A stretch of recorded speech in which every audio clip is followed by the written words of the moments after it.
February 15, 2022. A wire transfer lands in the account of Virginia Giuffre's legal team. £12 million. The source? Prince Andrew Albert, Christian Edward, Duke of York. Knife in line to the British throne. The man who told Emily Maitlis on BBC Newsnight that he couldn't sweat. The man who claimed he was at a Pizza Express in Woking on March 10, 2001. The man who said he didn't know Jeffrey Epstein that well, despite photographs showing him waving goodbye to women from the financier's Manhattan mansion in December 2010. £12 million. Not 11, not 10, 12. The number was precise. The settlement was confidential, but the amount leaked within hours. And here's the question that no one in Buckingham Palace wanted to answer. Where did a man with no job, no business, no visible income stream get £12 million in cash? The official line was silence. The palace refused to comment. Andrew's lawyer said the funds were private. But private money doesn't materialize from air. It has a source. It has a trail. And when you're a prince who hasn't held a salary position since 2011, when the British taxpayer stopped funding your trade envoy junkets, the math stops making sense. His Navy pension? Roughly £20,000 a year. His allowance from the Queen's privy purse? Estimated at £250,000 annually. Even if he saved every penny for a decade, he'd have $3 million. He paid 12. So where did the other $9 million come from? Let's rewind. Let's go back to the myth. The story they sold you. Andrew was born on February 19, 1960 in Buckingham Palace. Third child of Queen Elizabeth II. The Spare's Spare. He was christened in the music room. He attended Gordonstown, the same brutal Scottish boarding school that traumatized his older brother Charles. But Andrew thrived. He wasn't intellectual. He wasn't sensitive, he was cocky. Loud, physical. In 1979, he joined the Royal Navy, flew helicopters, became a war hero during the Falklands War in 1982. HMS Invincible. He flew decoy missions, drawing Exocet missiles away from British ships. The press loved him. Randy Andy, the Playboy Prince. Dated actress Ku Stark, whose softcore film career became tabloid gold. Married Sarah Ferguson in 1986 at Westminster Abbey. 500 million people watched. They had 2 daughters. Beatrice in 1988. Eugenie in 1990. The perfect royal package. But here's what they don't tell you. Andrew never earned real money. His Navy salary maxed out around £70,000 a year by the time he retired in 2001. His marriage to Fergie collapsed in 1992 after photos surfaced of her topless, having her toes sucked by American businessman John Bryan at a villa in Saint-Tropez. They divorced in 1996. She walked away with £3 million in settlement. Andrew got nothing, he was already broke. His mother had to bail out Fergie multiple times. In 2010, she owed £5 million to various creditors. Who paid it? The Queen. Andrew's entire adult life has been subsidized. His residence, the Royal Lodge in Windsor Great Park, is a 30-room mansion. He doesn't own it. The Crown Estate does. He signed a 75-year lease in 2003 for £250 a week. Market rent for that property? Estimated at £30,000 a month. He was living in a palace he couldn't afford on an allowance from his mother. Then came the real problem. In 2001, Andrew left the Navy. He needed a job. The palace invented one. In 2001, he became the UK's Special Representative for International Trade and Investment. Unpaid officially, but expenses covered. Over the next decade, he flew to 78 countries, first class, 5-star hotels, private jets when convenient. The bill to taxpayers? Over £3 million in travel expenses alone between 2001 and 2011. And what did Britain get in return? Embarrassment.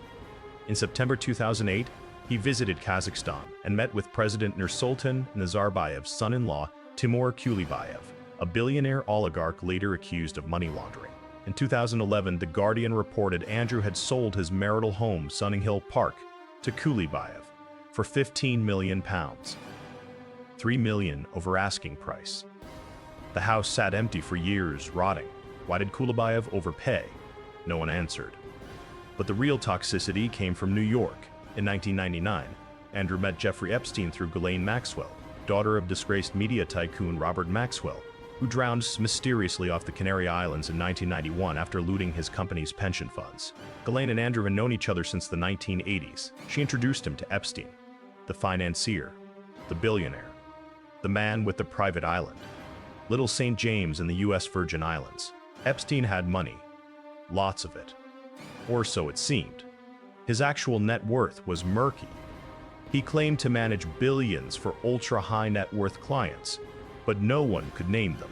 His bank statements showed hundreds of millions moving through Deutsche Bank and JP Morgan accounts. Where it came from was a black box. Andrew loved Epstein's world. The mansions, the planes, the parties. He stayed at Epstein's New York townhouse on East 71st Street in December 2010. This was after Epstein had been convicted in 2008 of soliciting prostitution from a minor in Florida.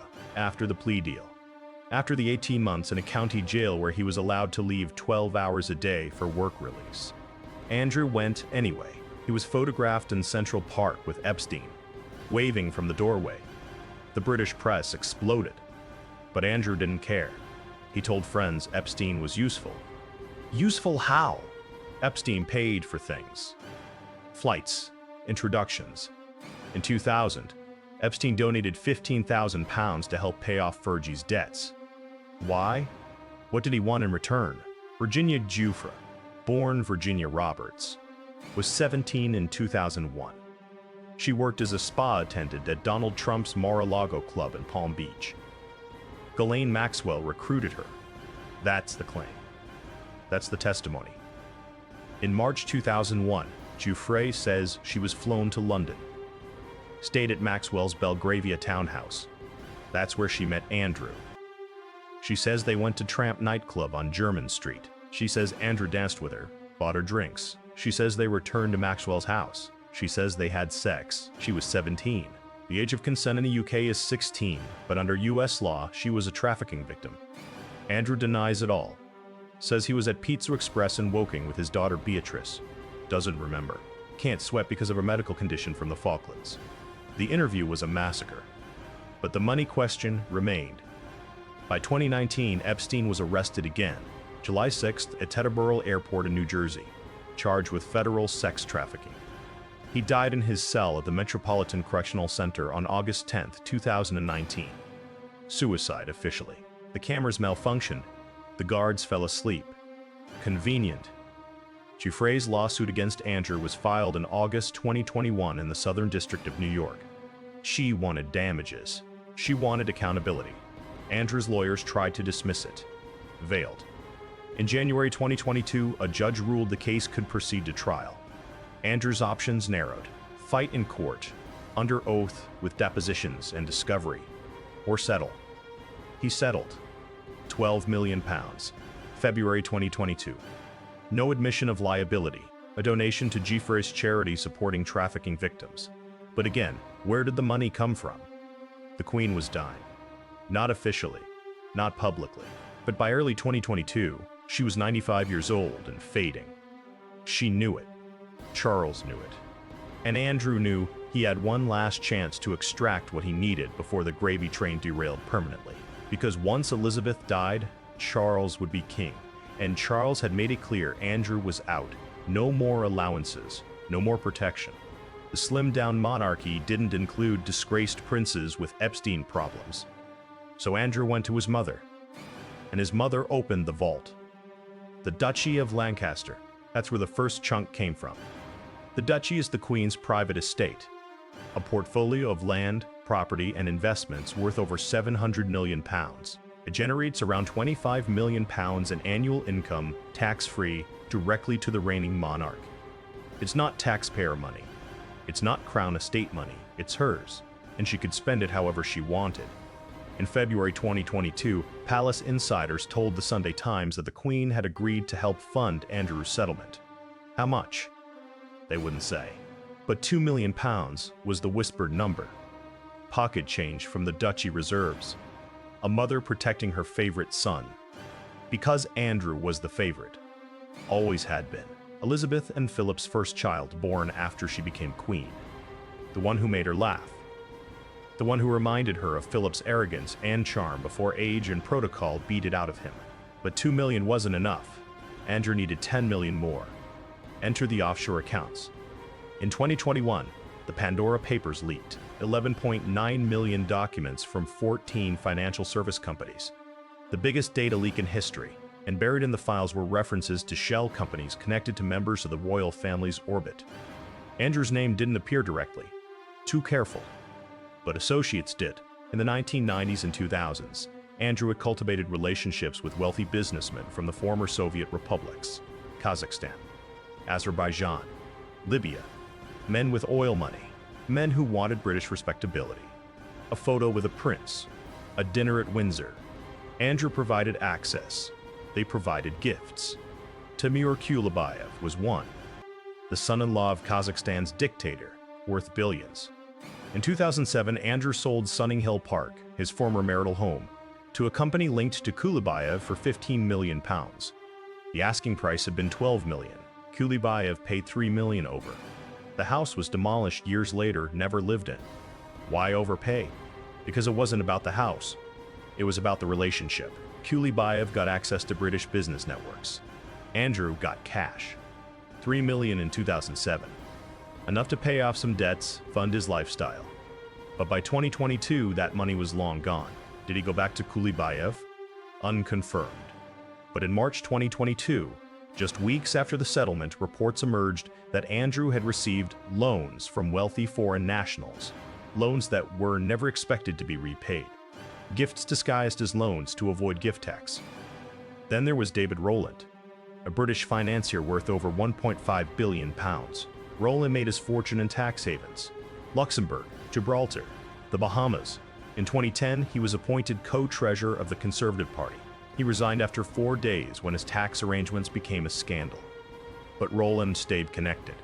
He was a major donor. In 2017, he reportedly lent money to Andrew for unspecified purposes. How much? Unknown. Was it repaid? Unknown.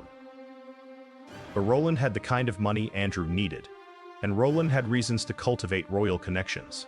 His son Jonathan Rowland ran Bank Haviland, a Luxembourg private bank that catered to ultra-wealthy clients who wanted discretion, the kind of discretion that doesn't ask where £12 million came from. And then there was Fergie, Sarah Ferguson, the ex-wife, the woman who had been financially toxic for decades, but by 2022, something strange had happened. Fergie had money again. In 2021, she sold her memoir to Simon & Schuster for a reported £2 million. She had a deal with Universal Pictures for a film adaptation. She was doing paid appearances, promoting products on Instagram. But here's the strange part. In July 2022, just 5 months after Andrew's settlement, Fergie paid £17 million in cash for a new property in Mayfair, London. £17 million in cash for a woman who'd been bankrupt multiple times, who was bailed out by Epstein in 2000, who was bailed out by the Queen in 2010. Where did $17 million come from? The property was 5 Stanhope Mews West, a 5-bedroom townhouse. Title records showed Sarah Ferguson as the sole owner. No mortgage, cash purchase. Journalists started asking questions. Fergie's representatives said the money came from her, business ventures, and book sales. But the math didn't work.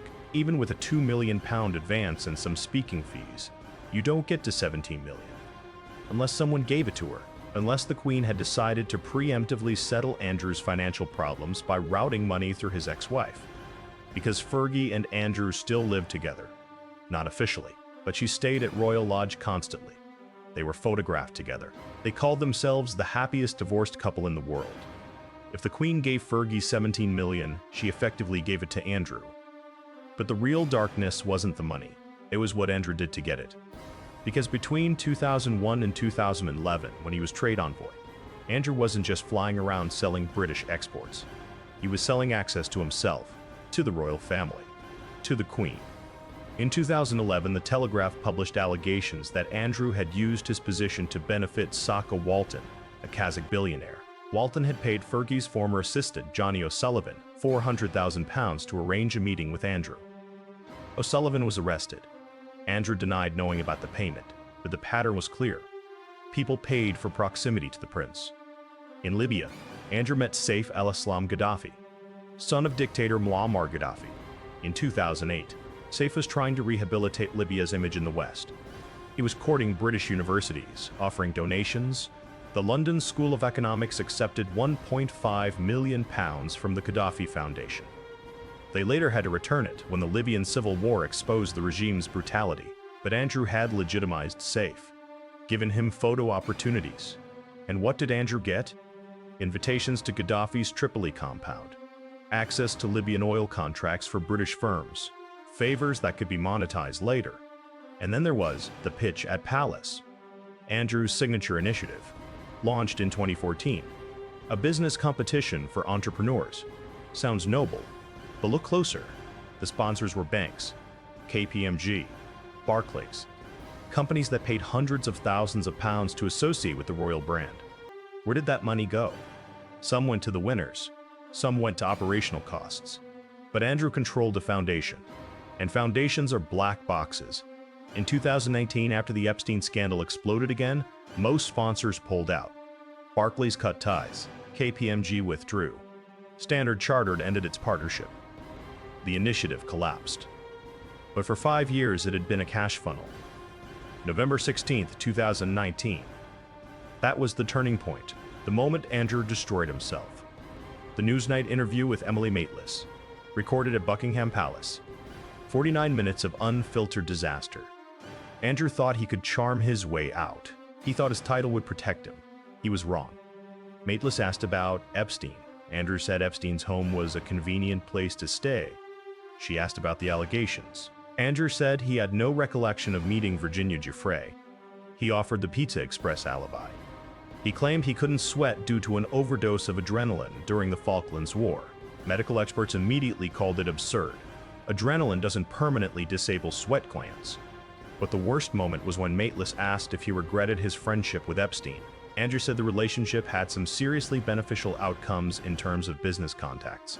He said staying at Epstein's house in 2010 was the wrong thing to do. But he needed to break up with him in person, because that was the honorable thing. Honorable, he used that word, about a convicted sex offender. The British public vomited. Sponsors fled. Charities dropped him. 4 days later, on November 20th, 2019, the Queen forced him to step back from royal duties, permanently. And that's when the wall started closing in. Because in August 2021, Giuffre filed her lawsuit. And this time, Andrew couldn't hide behind the palace. The case was in New York, U.S. jurisdiction, Southern District, the same court that had prosecuted Epstein. Judge Lewis A. Kaplan was assigned. Kaplan was 77 years old, a Clinton appointee, no sympathy for royalty. Andrew's lawyers argued Giuffre had signed a release agreement with Epstein in 2009 that waived her right to sue any other person. They said that included Andrew.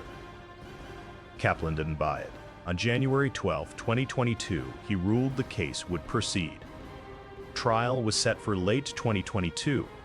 Andrew panicked, because a trial meant depositions, meant discovery, meant his financial records could be subpoenaed, his emails, his phone records, his travel logs. Every private transaction since 2000 could become public evidence. Every payment from Kulibayev, every loan from Roland, every wire transfer from offshore accounts, and worse, he'd have to testify, under oath, with no Emily Maitlis softballs, with a New York prosecutor asking where he got £12 million, asking about every flight on Epstein's plane, every night at the Manhattan Mansion, every photograph, every girl. So on February 15, 2022, his lawyers announced a settlement, no admission of liability, a pledge to support victims' rights organizations, and £12 million to Virginia Giuffre. The statement was bland, corporate, but the money was real, and it moved fast. Within days, Giuffre's legal team confirmed receipt. The case was dismissed with prejudice on March 8, 2022. It was over, legally. But the stench remained, because the British press started digging. Where did £12 million come from? The Queen's Duchy contribution was rumored at £2 million. That left £10 million. The Telegraph reported Andrew had taken out a loan. From whom? A private bank. Which one? They wouldn't say. The Times reported he'd sold a Swiss chalet he co-owned with Fergie, the chalet in Verbier, purchased in 2014 for 17 million Swiss francs, roughly 13 million pounds. But there was a problem. The chalet had a legal dispute. The previous owners claimed Andrew and Fergie still owed them 7 million francs. The case was settled quietly in 2020. But even if Andrew sold the chalet, the timing didn't match. The settlement happened in February 2022. The chalet sale wasn't finalized until months later. So where did the money come from? The answer is everywhere. A patchwork. 2 million from the Queen, maybe 3 million from selling the chalet, maybe 2 million from loans Andrew had no intention of repaying, maybe 5 million from offshore accounts built over decades of selling access. It wasn't one source. It was a money laundering operation disguised as a royal allowance. And it worked. Because no one could subpoena the Queen. No one could audit the Duchy. No one could freeze accounts in Luxembourg or the Cayman Islands. Andrew was untouchable. Until he wasn't. September 8, 2022. Balmoral Castle. 3:10 p.m. Queen Elizabeth II died. 70 years on the throne, gone. And with her, Andrew's last firewall. The official cause was old age. But everyone knew she'd been holding on. Holding the family together. Holding Andrew above water. The moment she died, the power shifted. Charles was king. And Charles had a plan. It was called Operation Menai Bridge. The code name for what happens when the Queen dies. But there was an unofficial addendum. Operation Andrew. Cut him off. Evict him from Royal Lodge. Strip the remaining titles. Erase him from the family Christmas card. Within weeks, the new king made his move. Charles told Andrew the £250,000 annual allowance was over. Done. The security detail that cost British taxpayers £3 million a year? Gone. Andrew would have to pay for his own private security if he wanted it. The going rate for excess close protection? Around £500,000 annually. Andrew didn't have it. He tried to negotiate, offered to downsize from the 30-room Royal Lodge to Frogmore Cottage, the 5-bedroom house Harry and Meghan had abandoned. Charles said no. Not good enough. Charles wanted Andrew out of Windsor entirely. Out of sight. Out of mind. Exiled to Wood Farm on the Sandringham estate. A 5-bedroom farmhouse where Prince Philip had spent his final years. Isolated. Forgotten. But Andrew refused. He dug in. Because the Royal Lodge lease was in his name until 2078, 75 years. He'd signed it in 2003, and the contract said the Crown estate couldn't break the lease without cause. Not paying rent would be cause, but Andrew had been paying. £250 a week, £13,000 a year, pocket change, but legally binding. So Charles tried a different tactic. The lease required Andrew to maintain the property, to fund repairs. In 2008, Andrew had agreed to spend £7.5 million renovating the lodge. New roof, new heating, repainting, structural work. He'd done some of it, but not all. By 2023, the Crown Estate surveyors estimated another £2 million in repairs were needed. The roof was leaking. The windows were rotting. Charles told Andrew, pay for the repairs or violate the lease. Andrew didn't have £2 million. So where did he turn? Back to the shadows. In April 2024, the Times reported that Andrew had found a new benefactor, an unnamed wealthy individual who was covering his security costs and potentially his living expenses. Who was it? The palace refused to comment, but speculation centered on 3 names. First, David Rowland, the billionaire financier who'd lent Andrew money before. Rowland had died in 2020, but his son Jonathan still ran Bank Haviland. Maybe the Rowland family was keeping Andrew afloat. Second, a Middle Eastern royal, rumored to be from the United Arab Emirates. Someone who valued British royal connections for business and diplomatic reasons. Third, and most disturbing, a consortium of wealthy individuals who saw Andrew as an asset. A disgraced prince who could still open doors if the price was right. But the real scandal broke in November 2024. The Pandora Papers follow-up. A new leak. Smaller, more targeted. And this one had Andrew's name in it.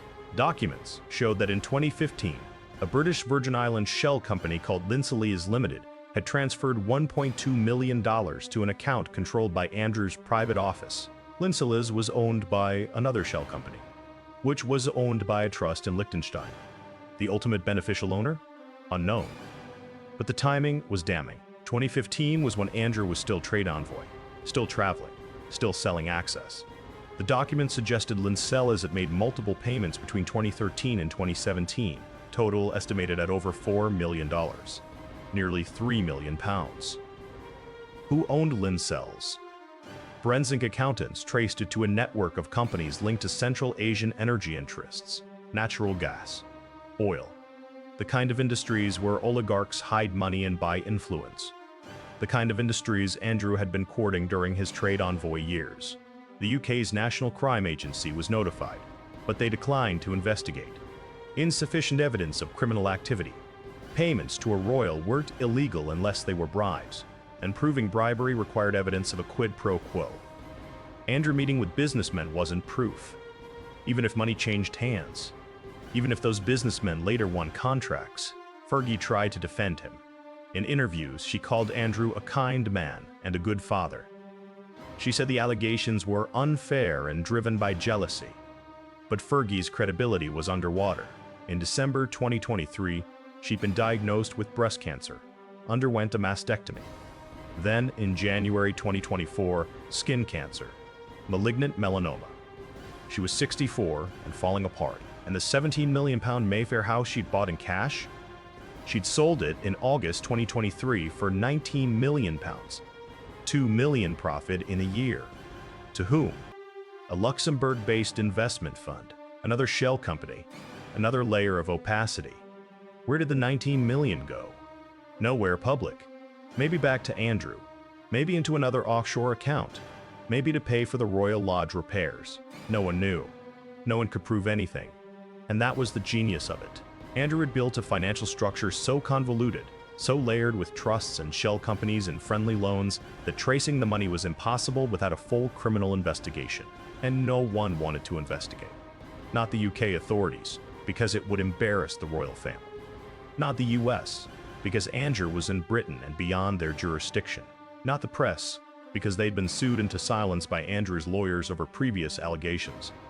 He was untouchable again, not because he was innocent, but because he was protected by the same system that had enabled him for 60 years. Meanwhile, Virginia Giuffre had moved on. After the settlement, she'd taken the $12 million and disappeared from public life. No more interviews, no more lawsuits. She'd won. But at what cost? She'd been called a liar, a gold digger, an extortionist. Her credibility attacked by Andrew's legal team and his media allies. The settlement had no admission of guilt, so officially Andrew hadn't done anything wrong. He'd just paid £12 million to make a problem go away. And in the court of public opinion, that was enough for some people to claim he'd been framed, that Giuffre had invented the story for money, that Epstein's victims were all opportunists. But the evidence didn't lie. The photographs, Andrew with his arm around Giuffre's waist in Maxwell's London townhouse, Maxwell smiling beside them. That photo had been verified. Forensic analysts confirmed it wasn't doctored. Andrew claimed he couldn't remember it, claimed it might be fake. But his own lawyers never proved it was. They just questioned it, created doubt. That was the strategy. Not innocence, reasonable deniability. And it worked.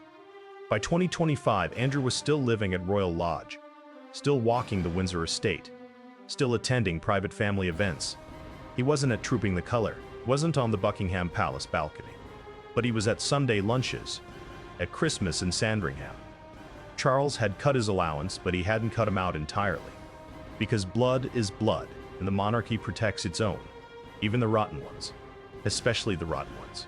Because if Andrew went down publicly, if the full scope of his financial dealings became a criminal matter, it would expose the entire system, the way royals have always monetized their proximity to power, the way they've always taken gifts and called them friendships, the way they've always sold access and called it diplomacy. Andrew wasn't an aberration. He was the logical endpoint. The prince who said the quiet part out loud, the one who got caught. But here's the part that should keep you awake. Andrew isn't gone. He's 64 years old, healthy, could live another 20 years, and he's still ninth in line to the throne, still a counselor of state, technically able to perform official duties if the king is incapacitated, still a prince, still protected by armed security, now privately funded by mystery benefactors, still living in a mansion he can't afford, still drawing breath in a system designed to insulate him from consequences. And the 12 million pounds? It didn't come from a job, didn't come from a business, didn't come from investments. It came from a machine built over decades, a machine fueled by offshore accounts, oligarch loans, shell companies, friendly billionaires, and a mother who would sacrifice anything to protect her favorite son. Even her reputation, even 2 million pounds from her private estate while British families couldn't afford heating. The Duchy of Lancaster still generates 25 million pounds a year. Now it goes to Charles, and Charles gives William an allowance from the Duchy of Cornwall, worth over £1 billion. And William will give his children allowances. And the cycle continues. Because the system isn't broken, the system is working exactly as designed. To protect wealth, to protect power, to protect princes who pay 12 million pounds to accusers and never explain where the money came from. In March 2025, a Freedom of Information request was filed asking for details of Andrew's income sources and financial arrangements. It was denied. Privacy grounds. In May 2025, a journalist filed a lawsuit trying to compel disclosure. It was dismissed. National security grounds. In August 2025, Andrew was photographed horse riding in Windsor Great Park, smiling, waving at photographers, untouchable. Because here's the final truth. The question wasn't, where did Prince Andrew get 12 million pounds? We know where he got it. From oligarchs, from shell companies, from offshore accounts, from his mother, from a system designed to hide money and protect privilege. The real question is, why did we ever expect anything different? Why did we think a man born into a palace, raised to believe he was above ordinary people, surrounded by sycophants and enablers for 60 years, would suddenly face accountability? The royal family isn't a fairy tale. It's a business, a brand, worth billions in tourism and soft power. And Andrew is a liability, but he's a manageable liability. As long as he stays quiet, as long as he doesn't give more interviews, as long as the money stays hidden in Luxembourg and the Cayman Islands and trusts his mother set up before she died, he's fine. They're fine. The machine keeps running. Virginia Giuffre got 12 million pounds. She deserved 100 times that. She deserved to watch Andrew testify under oath. She deserved to see his financial records subpoenaed and published. She deserved justice. She got a settlement. And Andrew got to keep his mansion, his title, his mystery benefactors, and his freedom. And somewhere in a townhouse in Belgravia, or a chalet in Verbier, or a bank vault in Luxembourg, there's a spreadsheet, a ledger, a document that shows every payment, every loan, every transfer, every oligarch, every shell company, every pound that moved to Andrew over 30 years. It exists. Someone has it. Maybe Jonathan Rowland, maybe a former assistant, maybe a lawyer in the British Virgin Islands, maybe Charles himself, locked in a safe in Clarence House, insurance in case Andrew ever becomes more than a manageable liability. But we'll never see it, because the machine protects itself. And 12 million pounds isn't a scandal in that world. It's a rounding error. It's the cost of doing business. It's what you pay to make the problem go away so the machine can keep running. So the tourists keep coming to Buckingham Palace. So the crown jewels keep sparkling in the Tower of London. So the myth survives. Prince Andrew didn't get 12 million pounds. The machine gave it to him. And the machine always wins.